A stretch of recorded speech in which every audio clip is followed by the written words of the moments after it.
Hi, I'm Rick Kaler. Thanks for joining me. Well, in December of 2016, the Federal Reserve raised the federal funds lending rate by 0.25%, which is only the second increase in the past decade. The day the rate hike was announced, I received a number of calls from journalists and the media wanting to know, what does this mean for the economy? My inbox also kind of filled up with questions about the effect of rising interest rates and what they will have on real estate, stock investments, and various other investment vehicles. Well, my best answer to all that is, I don't know. The core driver of all free markets is people's behavior. And our behaviors are largely driven by emotion rather than logic. Even when we think we're being logical, we're often reacting emotionally. We know this because of Daniel Kahneman's research, who is a psychologist. He won the Nobel Prize in 2002, I think it was, for economics. And his research showed that we make 90% of all financial decisions emotionally, not logically. When I first learned that, it took me several months to come to terms with the reality of the research and the fact that it also applied to my brain.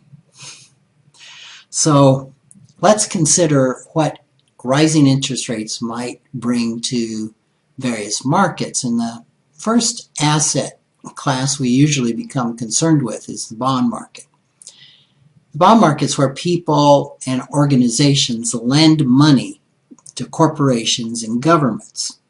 They receive an interest rate as rent for that money.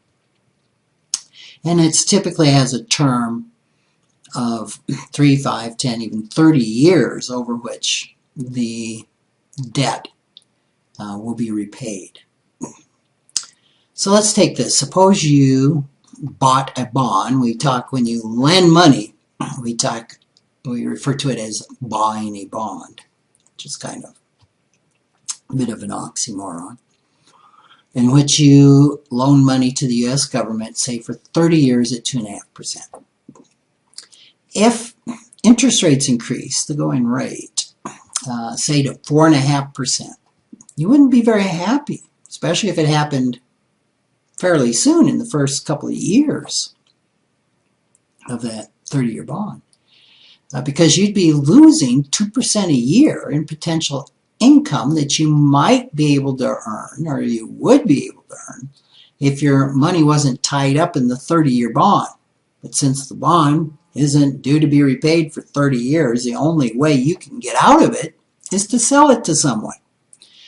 And since no one is going to want to buy a bond paying 2.5% when they can get 4.5%, you're going to have to take a loss and sell that bond at a discount. So maybe if you loaned $1,000, you might have to sell the bond for $850 or $900 to somebody to make up for that extra 2% they could get in the going market. So clearly, the holders of long-term bonds just get clobbered by rising interest rates. Obviously, you're better off when interest rates rise to hold short-term bonds. The reverse is also true.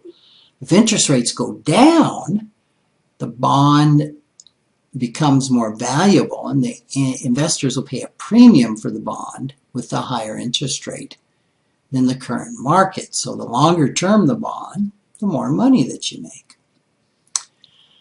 So it probably doesn't surprise you why many advisors recommend holding short-term or intermediate-term bonds that mature, pay off in 1 to 5 years. The idea is that when interest rates rise, the price decrease of a shorter-term bond is less because of the shorter maturity. And the shorter the maturity, the sooner you get your money back, and you can invest it at higher rates. From this, you might logically conclude that when interest rates rise, long-term bond prices fall. Well, not so. Dimensional Fund Advisors carried out a case study of 4 periods of 12 months or more during the past 30 years when interest rates rose 1.5% or more. Those periods were December 76 to March 80, when rates were actually up over 15%. September 92 to June of 95, when they were up 3 points.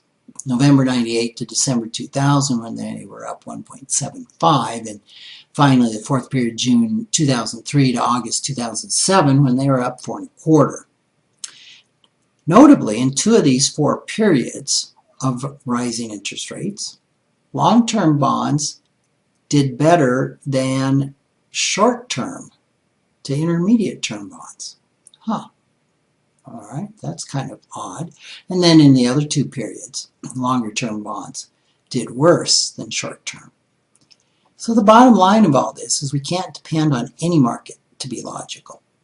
The bond market, like the stock market, is a free market driven by emotions. This human factor is a good reason not to take bets with your long-term investments on what the market response will be to anything. Thanks for listening.